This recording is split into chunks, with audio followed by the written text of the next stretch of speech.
Perfecto, muy bien, muchas gracias. Listo. Bueno, pues ¿qué tal? Muy buenas tardes, esperemos que estén muy bien. Estamos aquí en Grita Radio. Pues el día de hoy tenemos el honor de estar platicando con una de las bandas íconos que tuvimos la oportunidad también de escuchar hace muchos años, formados en 1995, y ellos son GusGus, que me da mucho gusto. Bienvenidos a Grita Radio, ¿cómo están, chicos? We're welcoming you to Grita Radio. How are you guys doing? Thank you, Ricardo.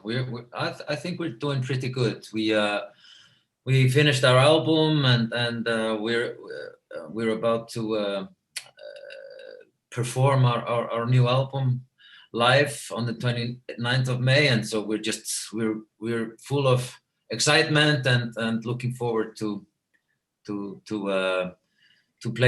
play again to play our new album. Ok.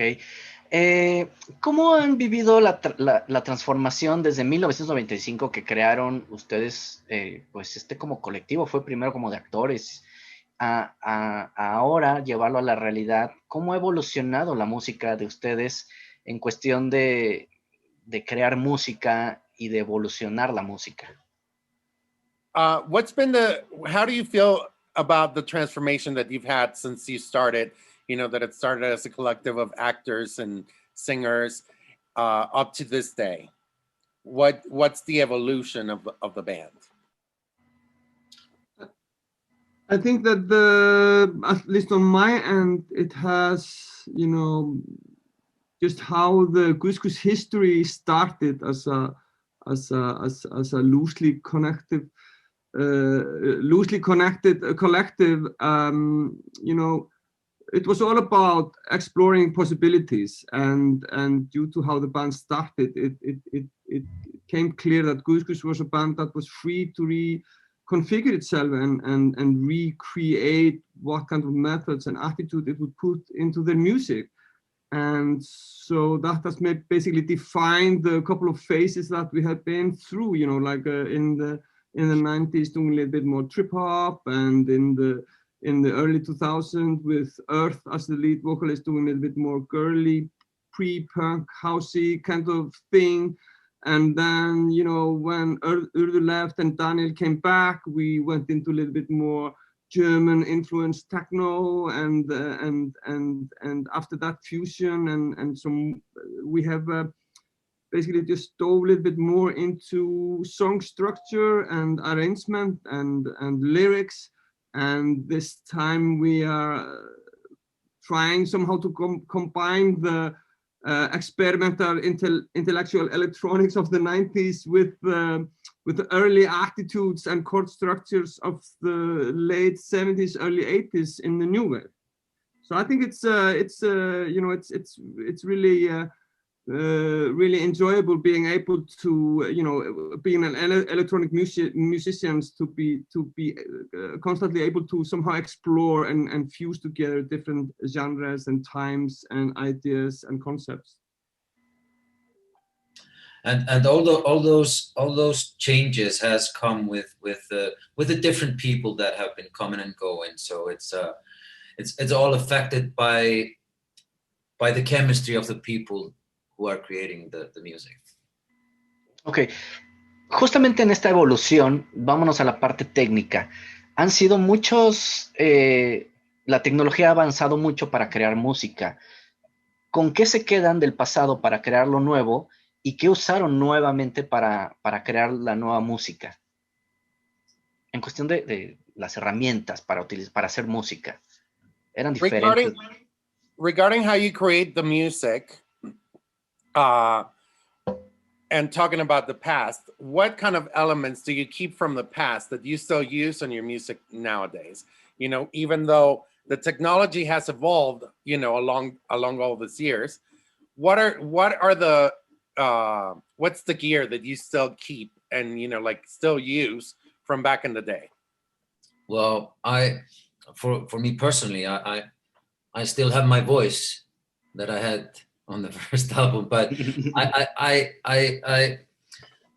also think that my voice has evolved a little bit. I've become more mature and more more able to adapt new new characters and textures and flavors to my voice. I mean, we still have some gear, some technical gear for some music, you know, equipment, musical equipment from when we started, but we have also evolved in that way. Biggie, maybe you can explain better that in that department. Yeah, I think that, you know, we are, I would not define GusGus as really up-to-date technology band. You know, and I think that is basically what we have maybe kept from the 90s, is basically the attitude towards electronic music more than maybe the gear itself, because then the attitude was all about, you know, somehow being intimate with the equipment, you know, with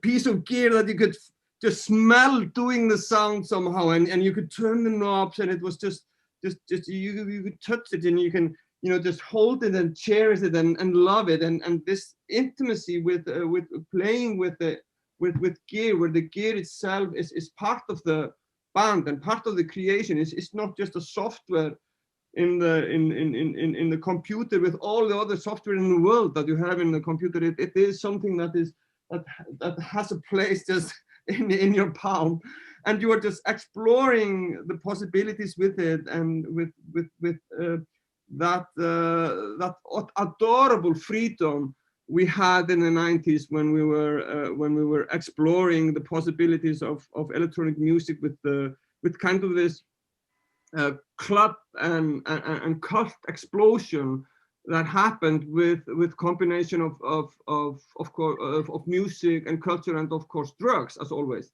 and technology. Yeah.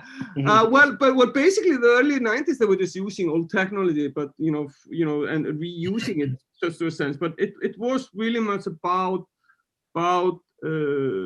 breaking away from normality and creating something fresh, and basically just diving into technology, somehow searching for it. And I think that kind of attitude we still have, and that is still the kind of the urge behind the music creation is GusGus, is that we are on that path. We are with our attitudes and and our favorite family members that are the 106, the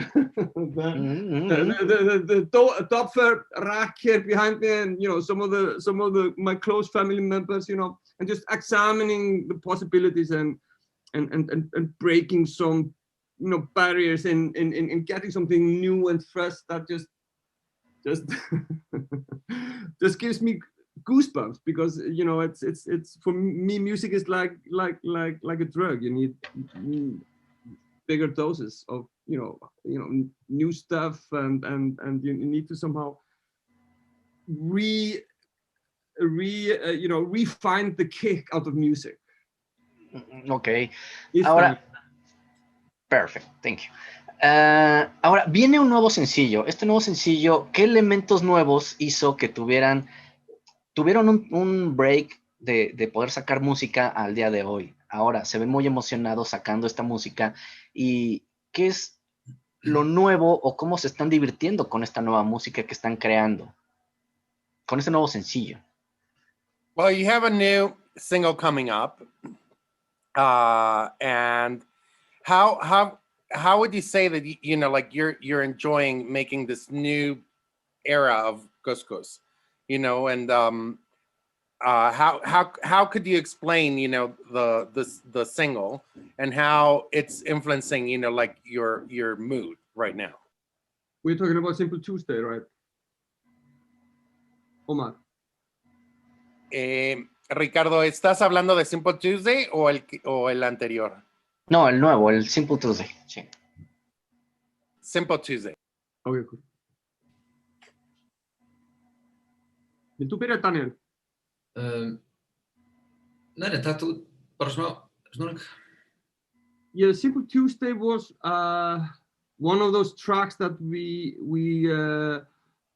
managed to explore a little bit in the live set, and it's basically some kind of a mixture from the arpeggio twirls and, you know, this somehow Italo flavor excitement, but still though combined with this, you know, some rough, you know, new wave attitude. And it was one of those tracks that we had played with live, me and Daniel, and it was you know, for us one of the key tracks for this kind of the new electronic rural indie something flavor that this album is, you know, as a fusion of music, and it was this track that, you know, we had ready for a while, and we felt that there was something a little bit missing with it. We didn't know exactly what it was, but it was one of those tracks that Margaret Round from Work, that is now a member of GusGus for this round, came in and basically just finished for us by laying out that beautiful backbone to Daniel's chorus. Ok. Ahora, ¿cuáles son los planes de GusGus? Ahorita estamos en una pandemia, es complicado salir a tocar, pero ya en Estados Unidos y en algunos países de Europa ya están regresando a los conciertos, a los festivales, a los clubs, empezar a tocar. ¿Tienen planeado algún tour o cómo presentar esto? Porque GusGus es una música electrónica y se va a tocar también en los clubs, en bares, etcétera.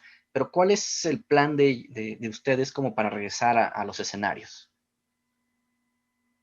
We know that you're having a hard time, you know, touring right now because of the pandemic.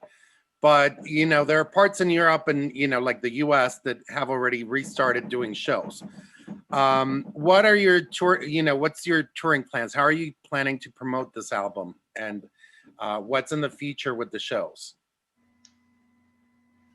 Well, to begin with, we're gonna do this streaming concerts as a bridge towards performing live later in the year.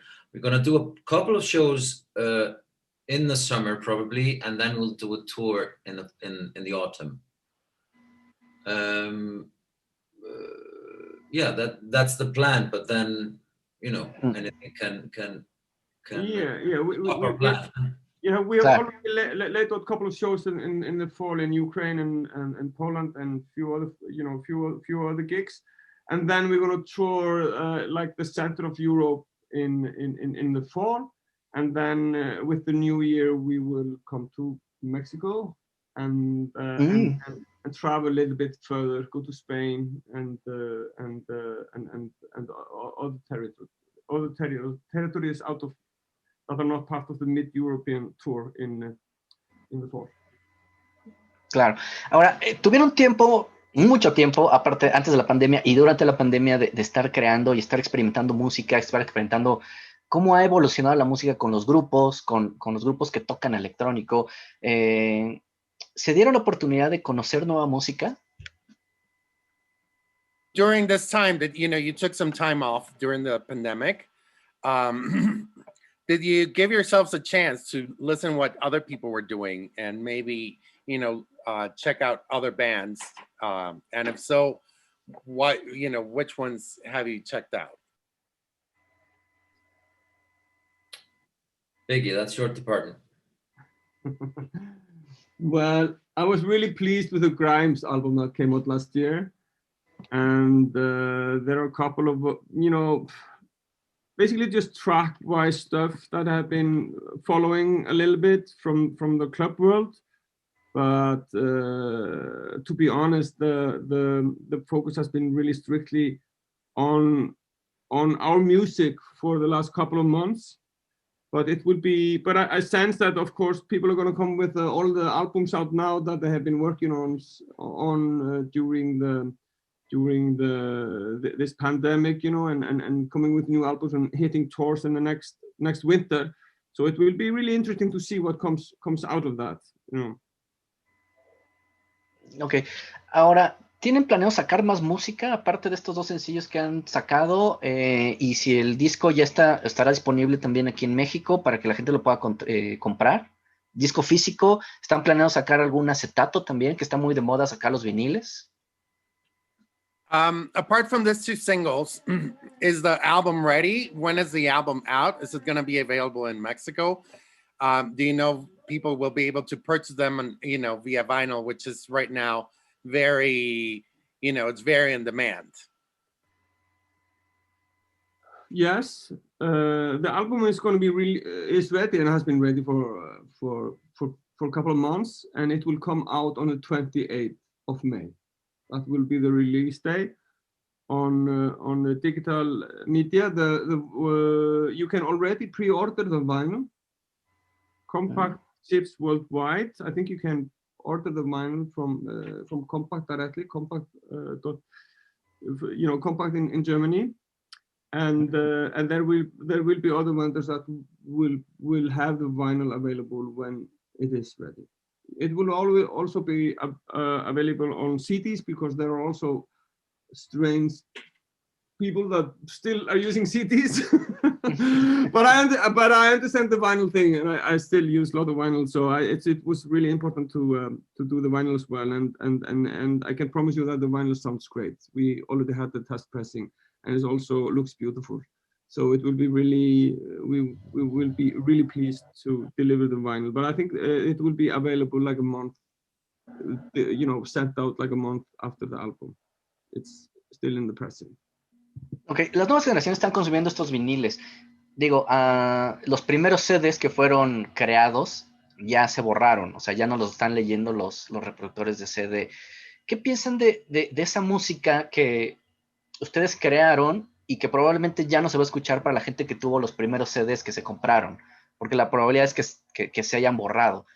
Me refiero a los primeros CDs que se empezaron a crear, que ya no son leíbles por los reproductores de CDs.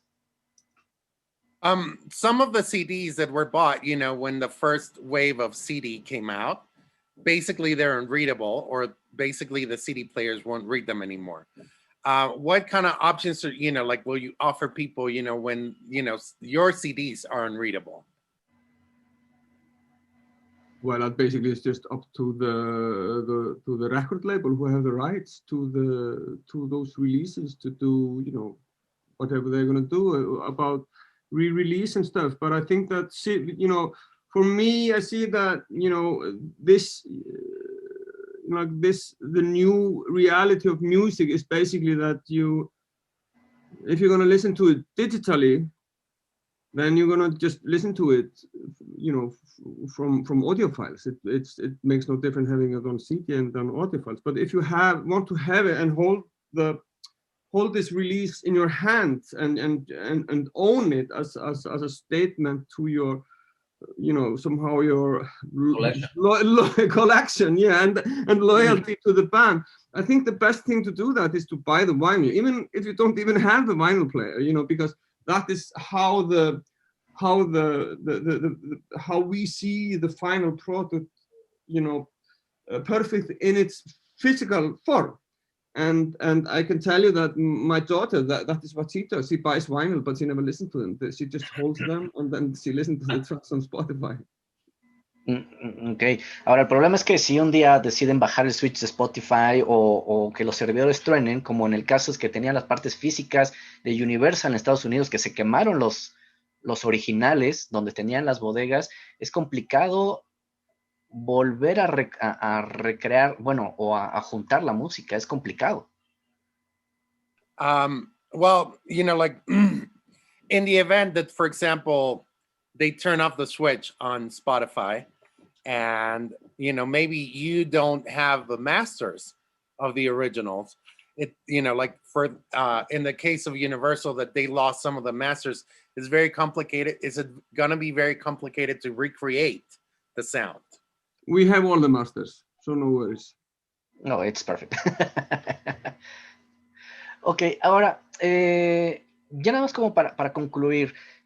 Ustedes vienen de un país en donde se creó música, lo único que conocemos en México, no hay mucho conocimiento, sobre todo solamente GusGus, Björk, en cuestión de conocimiento musical. ¿Qué tan complicado fue para ustedes salir de Islandia y crear música para el mundo? You come from a country where, you know, like there's not much visibility in Mexico regarding bands and acts, you know, coming from Iceland. Only Bjork and GusGus. So how difficult was it for you to export your music?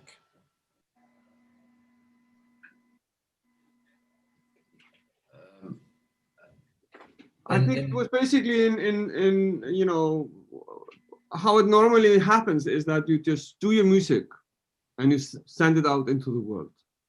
And then those communities that connect with it, they come back and ask you to come over to have a live show. And you never know what kind of community those are. You just send it out and then you just see what happens. And one of those communities that has shown GusGus enough love to want us to come over to have shows and to have enough love to play our songs on the radio is Mexico. So that basically started our connection with Mexico. It was your enthusiasm and your love for our music. And we certainly appreciated it. And when we came to Mexico for the first time, it was like a bliss. We have never tasted as exciting food, and the people were so lovely, and I remember it vividly. It was it was really a good time. So it was you who started this, so you should maybe just ask some of your friends, why do you like GusGus?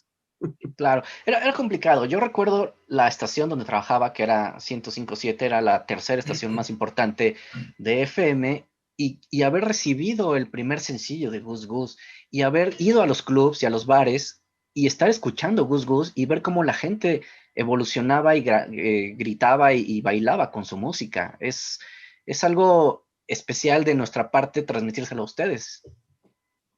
I still remember when I was working in the radio station, on the first radio station I worked, and getting the first GusGus single, and and then listening to it, at the clubs and the bars, and how people started reacting to it, and people got really excited with the original GusGus singles, and it's very it's maybe like a way to like give back to you for your music.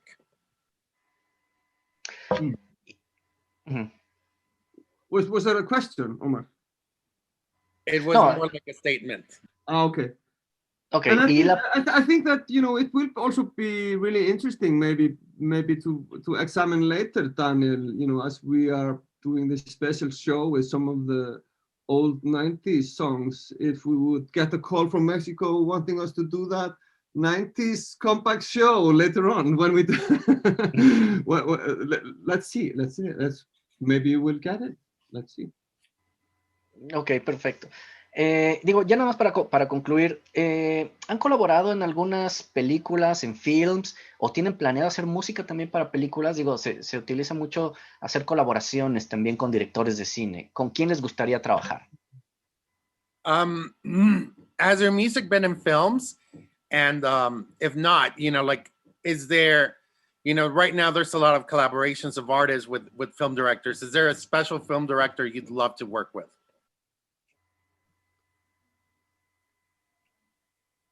Well, our music we're in a couple of films in the 90s. Omar, you remember some of those, right? Yeah. Yeah, there were a couple of films. It's out. I don't. But Darren Aronofsky, Pi. Yeah, it was in Pi. Yeah, true. There were Austin Powers. Yeah. It's my favorite film, actually. Yeah, there were a couple of movies in the 90s, and in the later years we have had music in a couple of Icelandic movies, but we haven't had any calls from Hollywood yet. Maybe they don't like German techno, but now as we're doing, kind of fusion of new wave and country music, maybe they buy into it, because they are, America is basically, it's all just country music in different flavors. Is there a film director you'd like to work with, though? Daniel, what's your favorite film director? I think Gus Van Sant would be a first choice. Yeah, I mean, it would just be interesting for us in general to take on like scoring a whole film. That would be the I don't know, the dream job, or maybe a nightmare. I don't know. It would be fun to explore that, I think. I know exactly how we would do it. We would just perform it. We would just, start like the movie, perform it for a silent movie.